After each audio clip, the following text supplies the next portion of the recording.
I'm hoping everybody can overlook the sound quality or the visual quality of this video. It is early in the morning. I have not slept and I'm headed to work. Well, long story short, there was a car accident yesterday, and trying to help out, there may have been some miscommunications between a few people. And the sheriff, because we don't have police in this town, decided who was at fault right there. Right there in the middle of the accident. And things were upsetting for people. And I wasn't sure if it was going to get violent between the two parties. And I'm glad it didn't. Turns out they're neighbors, they just didn't know it. Trailer park neighbors, not side by side, your house next to my house neighbors. Anyway, got me thinking a lot. And I'd like to take a moment and tell you what a policeman's duty is. I can't necessarily say the difference between a sheriff and a regular officer and a town police officer. But the big one is jurisdiction. Where this officer is allowed to work. A police officer does his job within his town or municipality or local area in which his paycheck comes from. If you are paid by townspeople and you're a police officer, you don't drive that car outside of that town.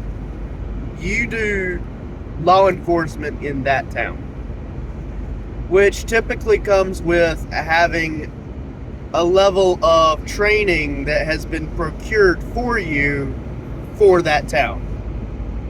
If you are a state type of law enforcement, usually sheriffs, and there's a couple of small branches of police officers that we don't usually deal with, and they're not necessarily all police officers, like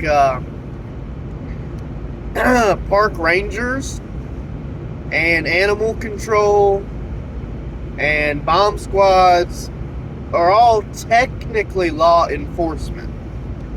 The guy that tells you you can't have those striped bass in your cooler, that is law enforcement. And they will arrest you if you break fishing laws, hunting laws, all of it. But down to what all of them have in common is their job. Okay? The job of a police officer is not to intervene in something that is going on to make your life easier or better. It is not to change your life in some amazing way. It is not to protect you.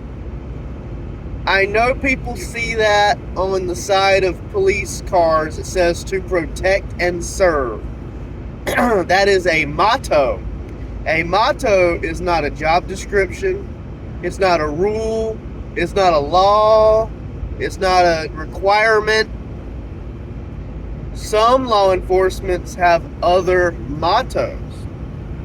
It's just like, hoorah, or we got this.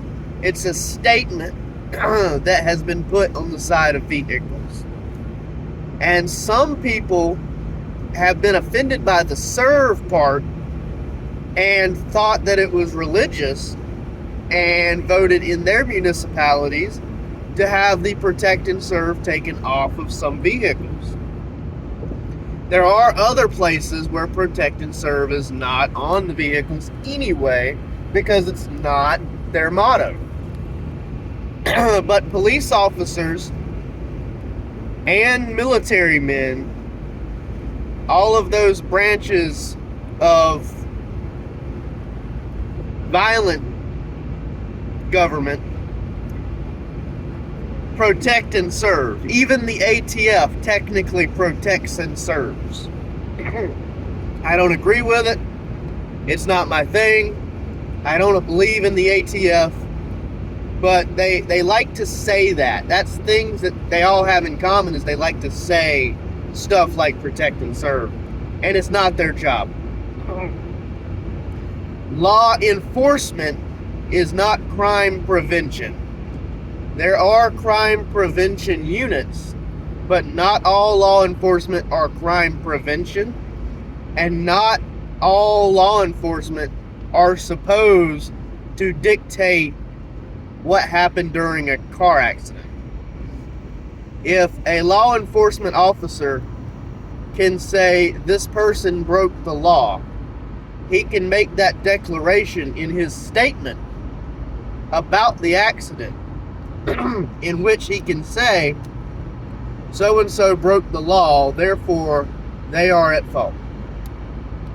And that is a fair understanding of what a police officer can do. But what police officers do is, if you have a problem, you're on the side of the road because your car got shot, somebody hit the motor, it's not running, a police officer can come, take a statement from you for your insurance, and they can help you get a wrecker to come and pick your car up, and they can help divert traffic to keep people from hitting you. That is protecting you. That is serving you. They can do these things because as police officers, they control how laws are handled, like the flow of traffic on the road. Because of the flow of traffic on the road, a police officer can turn on his lights and divert traffic for you to keep you safe. If there is a shooting at a mall or a theater or anywhere else, it's not actually a police officer's duty to show up before the man starts shooting and kill him. That's not their duty. An officer's duty is to show up, write down what happened, keep track of what happened, paperwork, get statements, talk with witnesses, and be able to report what happened to their higher-ups.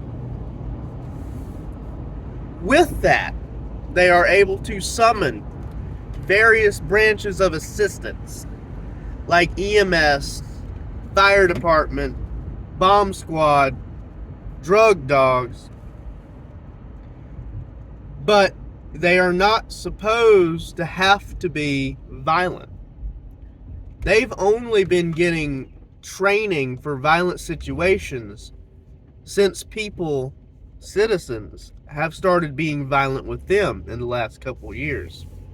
Well, a little longer than the last couple of years, but when I say last couple of years, I'm thinking like the last 30 years. Now, I know people have been violent before then, but it's always unexpected violence. Nowadays, a police officer gets in their vehicle and they're expecting to either get shot today or have to shoot someone today. And that's legitimately not their job. It is not their job no more than it's your job to go to work and do all of the extra stuff that's not on your job description. Now, I say it that way because that's a perfect example. Police officers do protect and serve. Police officers do get involved. Police officers do stop bad guys with guns. Police officers do it because it's a part of how they accomplish their job duties. since their job is to, take down notes and keep track of what's happened, the other part of their job is to prevent the reoccurrence of crime and to hold people who have committed crimes accountable. They are supposed to think, I think this person broke a law. Then they are supposed to arrest this person, put them in the vehicle, and take them to the courthouse or jailer's office or precinct, whatever your local area describes it as, and book them. They write down what they witnessed, they write down what they were told, they write down the facts, they write down any video footage they saw. They may even upload the video footage to the local enforcement area's computer system, because nowadays everything is electronic and digital and we can do that. They take all of this information into consideration to decide if you are guilty. And if you are guilty, you stay somewhere and serve time or amount of money or even do labor. You could be punished to death, but that's getting rarer and rarer for some reason. And with that, for some reason, it is getting rarer. But none of this happens if you're innocent. If you don't do anything wrong, if you don't hang out with bad people, if you don't do anything sketchy, if you keep your head down, if you do the things that law-abiding citizens do, you will typically be all right. With the only real exception that I'm aware of being the stereotypical came home from work and your wife or husband is dead. That is about it. And if you were actually at work and not off cheating somewhere, you'll have an alibi. You've got your clock in times, people saw you, you were on camera. That's just how it works. Now, if they were killed 5 minutes before the police were called, and you got there 30 minutes ago, yeah, you look guilty. You may have been in the other room.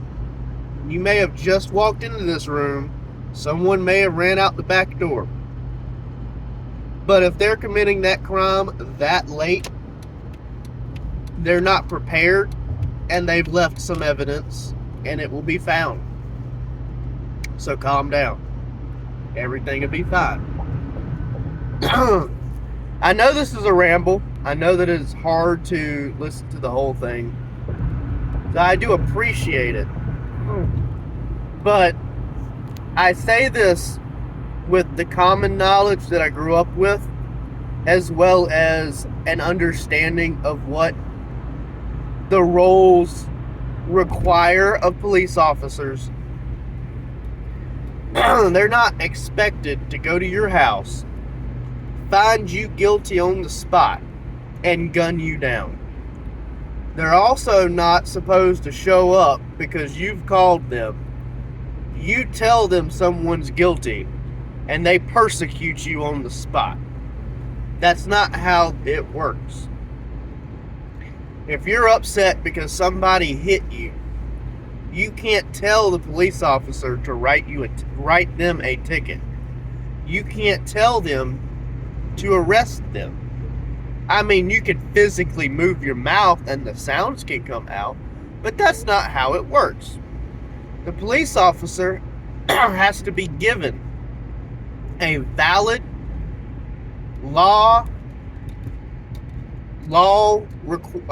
required understanding that somebody has done something to this level of wrong and needs to be put in the system so that this can either be further investigated and they be released, or actually given time and punishment through a court of law. And you go to your court being innocent, and they reach the decision that you're innocent or guilty. And if you're innocent, you still get off scot-free. But it's not a cop's job to decide if you are guilty. And the reason it's not a cop's job is because you are to be tried by a jury of your peers. And that's how that works. So, even with stuff like, well, she hit me. She hit me with her car. She said that was a turning lane. It's not a turning lane. That's a parking space. Well, in other states, maybe that is a turning lane. Okay, whatever. But the part where the sheriff or the police officer says, I found you at fault, that even though he finds you to be at fault, like I could find them to be at fault with reasoning, the insurance companies are going to decide who pays what. And the insurance companies are going to look at the information they've been given and most likely go, I'm not going to pay out on that. The vehicle was crushed on the side, not the front. That person did not T-bone you. That person was sideswiped. Your statement makes no sense. How did they T-bone you? Which is a direct T-bone cross, if they were hit in their side and by a different vehicle that dragged past them when they weren't moving. And in the insurance companies, neither one wants to pay out. So they talk back and forth and bicker. And there's a decision that is made. And in North Carolina, usually they decide both drivers are at fault. And that's how that works. Now, if you did something like using an improper lane, like the oncoming car lane or something, then a police officer can, because of your words, your testimony, their words, their testimony, any street cameras available, witnesses and all, decide you did something that is illegal. It is illegal to use the oncoming traffic lane for your traffic use. It is illegal to drive in a parking lane. It is illegal to drive in a bicycle lane. All of these things are illegal because their use is dictated by their name and their purpose. And if it's a parking lane, it is where you pull a car to park. It is not where you drive 55 miles an hour.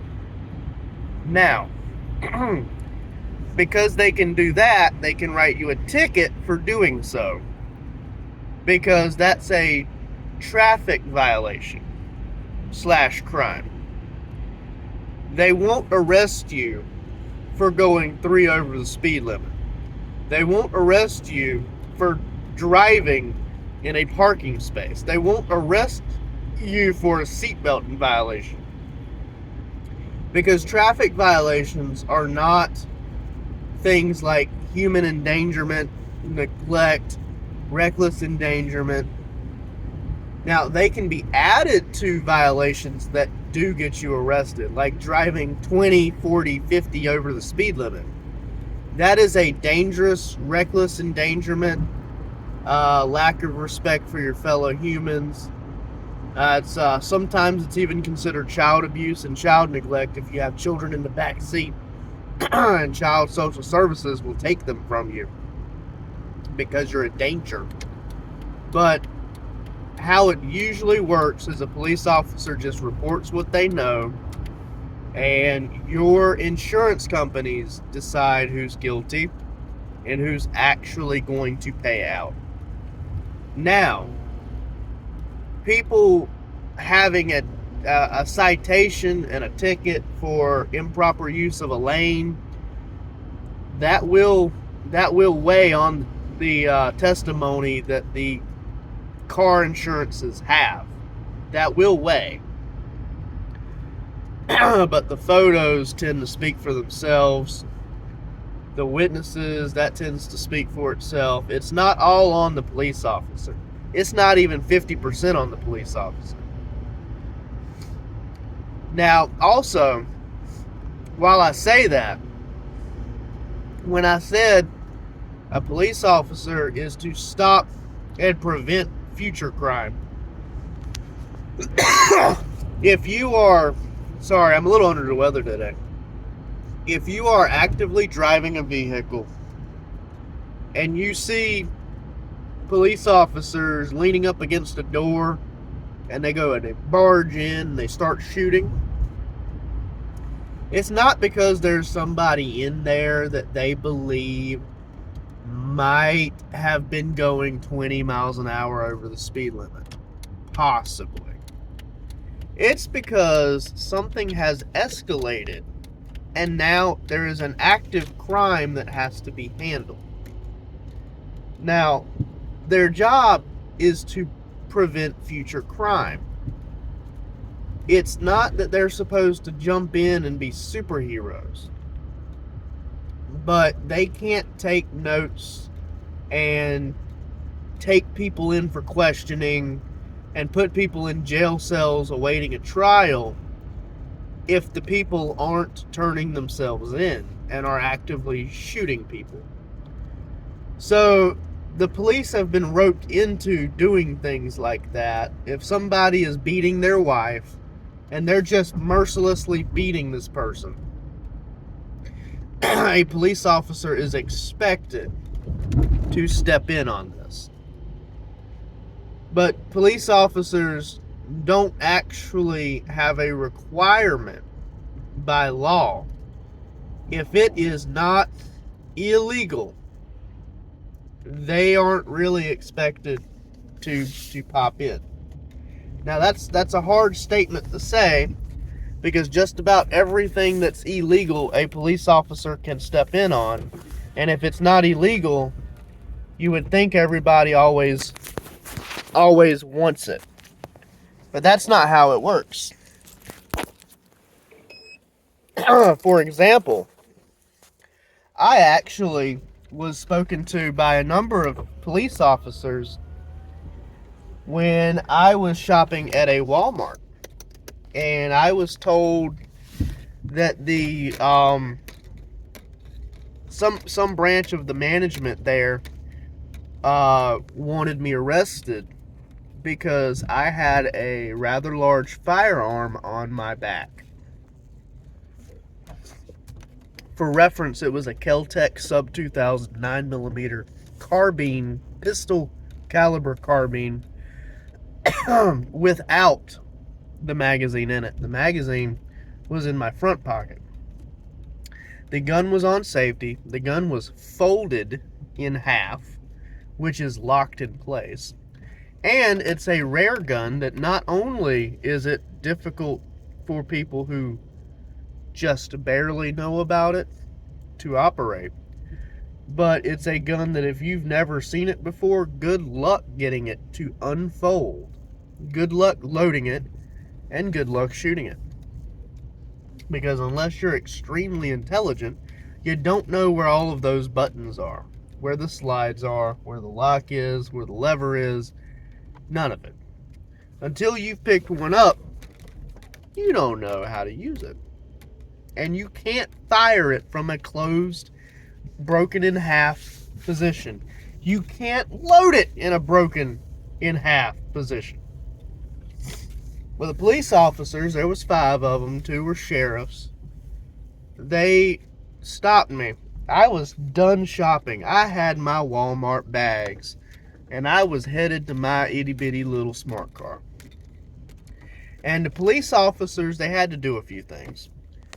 The first question was, "Are you here to scare people?" I had no clue what he was talking about. And he could tell that from my reaction. But I said, no. No, sir. Why? And he said, I need to see that firearm on your back. I said, what, how do you want it? I said, I can turn around, just take it off of me. Cop had no problem with that. We agreed to that before I made any motions. I turned around, the cop slid the gun off my back, took a look at it. He saw there was no bullets in it. He saw it was safety on. He saw there was no magazine in the gun. He saw that it was folded in half, securely locked. It was protected. And he asked me, why did I make the choice to get out of my vehicle and walk inside with this? And I showed him my smart car. I made him aware that the smart car is basically a tiny ball of plastic and glass. I had been to the gun range, and I was supposed to be headed home, but I needed to stop and pick up a few things. And he asked me if I felt that it was safe inside the smart car. And I said, no. It's not safe inside the smart car, because even regular cars nowadays, with their metal and all of this stuff, they have a like a lockbox or something. And the Kel-Tec wouldn't have fit in a lockbox.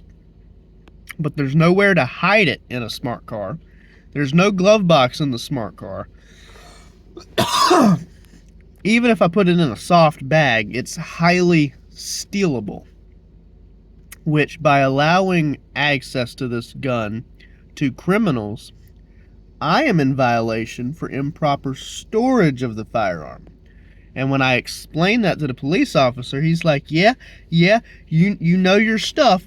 And that's quite the situation, because most people drive regular vehicles, but you are right, this is a little itty-bitty, it's just a toy, and it's funny, and they had a little bit of a laugh, and I laughed with them, because it's like a motorcycle, just getting you back and forth, but it has the stability of four wheels, air conditioning, and radio. That's about the only difference. That said, the cops walked back to the front door with me. They called management out, and two people came out and chatted with me. This one lady said, that gun right there, officer, get him. That's the man, arrest him. And the officer said, I won't be arresting anybody today. And she was upset and asked in a very condescending tone, you, sir, you will? Why won't you? He is in violation. He can't carry that. And the police officer said, he can. Now, Walmart can bar him from ever coming again. They can politely ask him to leave. And if he chooses not to go, we can handle that as trespassing. But he's not making a scene. People might be scared, but that's by their own choice and free volition. This man was shopping and had nowhere to put his gun and exercised his open carry right. And he did it with all the right ducks in a row. Yeah, I think that's how he said it. He did it with all of his ducks in a row. He's in violation of no laws, county ordinances, or standard procedures. I can't arrest him for what he's doing, but you can ask him to leave, and I can make sure that he does. And the other lady cuts in real hard. You're going to have to leave. You're going to have to leave. You're going to have to leave. That's scaring the customers. You are going to have to leave. So I asked the lady very calmly. I said, what is the difference between the Sub 2000 and any other gun? It's big. It's so big. It's so big and it's scary. I was like, okay. I said, just for the record, and this has been a while, but I said that just for the record, if somebody was in here and they were shooting people and stabbing people, maybe they got a hold of one of the bow and arrow sets in the back and were shooting bow and arrows at people, and y'all wanted him to stop, I have been here for about 45 minutes. I had done got through line. I had done stopped. I had done walked out before these police officers got here, who got here in a rush because she said, "There's a guy here with a gun, come quickly." So if I can get in, do my shopping, and leave in the time it takes for a police officer to get here, I don't want to hear you say, "Oh my God, someone help, call the police." And then when there's bodies on the floor, go, "Well, why didn't this guy over here with the gun help?" I said, I've got smaller guns. I have them, yes. I'm not as good a shot with a smaller gun. I am better with a longer gun. I have a better shot placement with a pistol caliber carbine than I do a handgun. It's longer. I have more ability to control the sights. I can manipulate everything to a far better ability. I have more control over the recoil. I am more accurate, which means everyone around me is safer when I carry a longer gun. Because of this, I made it explicitly clear that if my longer guns weren't safe there, my smaller guns weren't safe there. And by extension, I wasn't safe there. And because of this, that I would not be back. And I told them, I fluffed a little bit. I told them, I said, and there's about 20 or 30 of my family members that won't be either. And that I would be telling people on YouTube, and I would be telling my followers. And I didn't. At the time, I didn't come out and go, "Oh my God, they wronged me so horribly," and cry like I've been molested, because I didn't. I was not so horribly wronged. People who are illogically scared, they're not criminals. They're just illogically scared. I may have told the story about the other time I was escorted out, but it's just Walmarts in general, and liberals are everywhere. But the police officers, they did not arrest me at someone else's word. They found out what was going on. They realized I was breaking no laws, and then they stayed to ensure I didn't break a law, because with her asking me to leave, I could have chose to stay. Now, that's not me knowing better than her. That's me choosing to stay, which would be then breaking a law and trespassing. But I shook some of the officers' hands. They gave me my gun back. They asked me what size round clip I had, and I was only carrying the smallest clip that I have for it, which it takes Glock magazines. So the smallest one I have is like a 17 round. They're looking at it like, "Yeah, man, that's cool." And I get inside my car and drive away. And that's the end of my story. But that is a good example of how the law enforcement, they don't just come in guns a-blazing. There's talk, there's communication, there's discussion. It happens slowly. And with it, there is the room for improvement in how everything is handled all the time. I say all of that to get down to this. The first line of defense between you and anything bad is you. You pay attention when you're driving a vehicle. You keep a fire extinguisher under your kitchen sink in case you have kitchen fires. You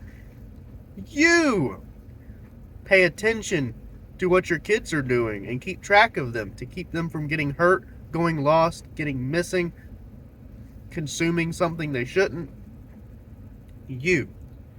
So it is not a police officer's job to come running to your aid with a gun because you don't like someone. Anyone who would get rear-ended, sideswiped, T-boned, hit, bumper checked, or anything else, and immediately call a police officer and tell them to gun someone down, in my opinion, should be arrested for endangerment. But, anywho, you are the only one who can protect you. Because at the end of the day, Even when I had a gun in Walmart, that was 45 minutes. Somebody could have shot me and took me out if I was doing something bad. But it wouldn't have been a police officer. And you got all these people who are scared. They're absolutely terrified now. They don't trust the police because they think these police are all racist, hateful, evil bastards.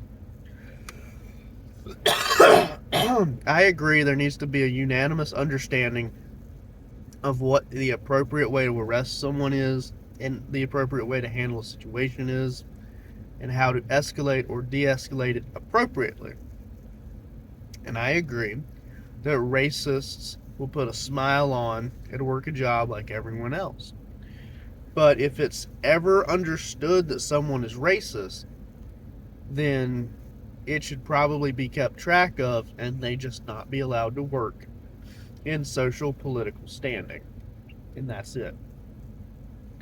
But knowing someone is racist really needs to come with a strict set of guidelines about how are they racist? Like, what makes them racist?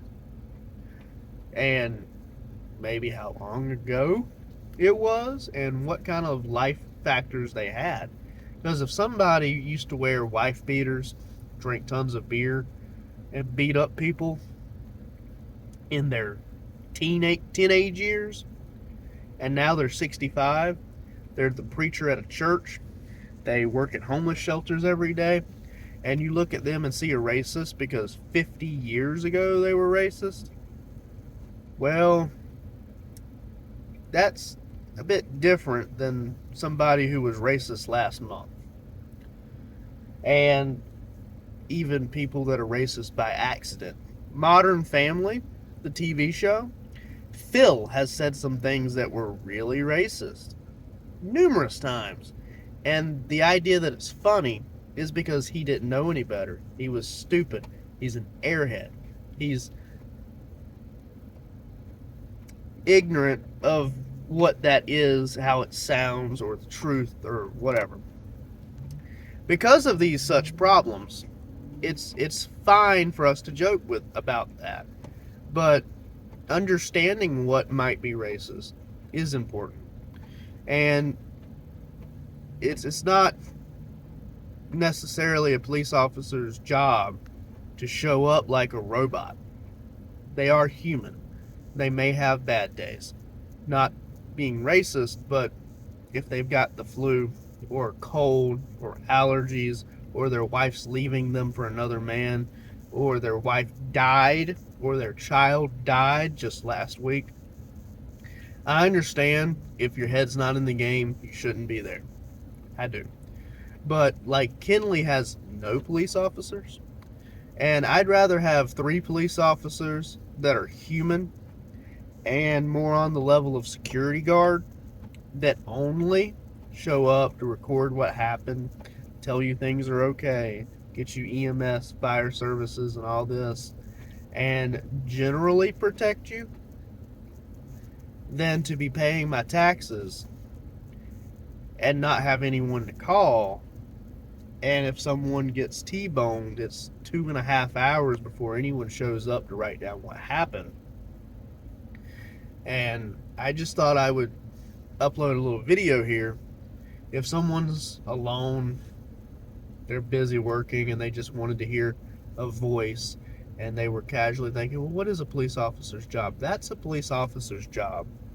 To show up, calm people down, write out statements, evaluate if any crimes have actually taken place, and deal with crimes that have taken place. You don't show up just to shoot somebody. No. And to the lady who decided that car accident was a criminal accident because they say so, because they felt like it, shoot the other person. That person, in my opinion, was a danger. They didn't carry a gun. They didn't own a gun. They had a Hillary bumper sticker, and they wanted to be very, very violent, wanted someone to die because of their own decision that someone was guilty. And I think that's very dangerous. But it backs up my feelings that no one can protect you but you. Use your words to protect you. Use your sense of understanding, thought, and logic and reason to protect you. Use foresight to protect you. Don't expect a police officer to protect you all the time. A police officer could show up, the other person say you're the bad guy. Now it's who's the bad guy? Who is the bad guy? If I shoot a mall active shooter in a mall, I have a gun. The shooter had a gun. He's on the floor. His gun's on the floor. I'm holding a gun. Police officer shows up. I shot someone. I'm going to be arrested. It's up to the police officers to talk with the witnesses and get a statement and evaluate. I'm the good guy and let me go. So even though I did a good deed, I put the weapon on the ground. I take my foot and lay half over the weapon and put my hands in the air. And I do everything the police officers say once they arrive on scene, including pointing out that there's a firearm under my foot immediately, stepping back from the firearm, getting down on my knees, putting my hands on my head, and letting them arrest me. That's what they expect me to do. That's what I need to do. But it is not a police officer's job to jump in and immediately shoot me for having a gun. It's not their job.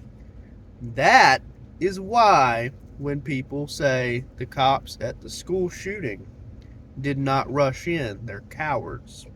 There's a misunderstanding. Yes, they should have gone in because there were children dying. Yes, there was a bad person with a gun.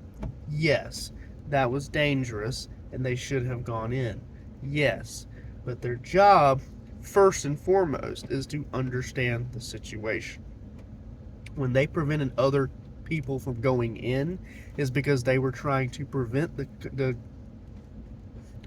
situation from changing and being harder to understand. More so, people are running into a gun environment at a school. It's hard to believe the parents didn't have firearms as well, which makes the situation harder to control. You don't know if these parents are proficient with firearms, and you yourself already have a person shooting near a bunch of kids. It's a complex, hard to understand, nougaty clusterfuck. Would I have ran in for my daughter? Yes. Would I have ran in for everyone else's child? Nowadays, no. Nowadays, no. But I believe there was a time in my life where I would have. But me doing so does make it harder on the police. Which, when my daughter's in a situation like that, I don't care about the police. And afterwards, they can arrest me for making it worse. It's okay. My daughter's life is now safe. But the point is the same. They're showing up with their job to do and their list of rules on how they're supposed to act. And the first thing is they have to understand the situation. They can't draw their firearm and run through hallways because a child may jump out in front of them. And how many times have cops already shot people in self-defense, being startled and scared? So just take this as a win that the cops didn't shoot children. Just take this as a win that you now know a different point of view and perspective on this. I hope that you have a great day. I'm going to have to go in for my job now. Everybody be safe. Have a great day. Yada yada. Stay safe out there.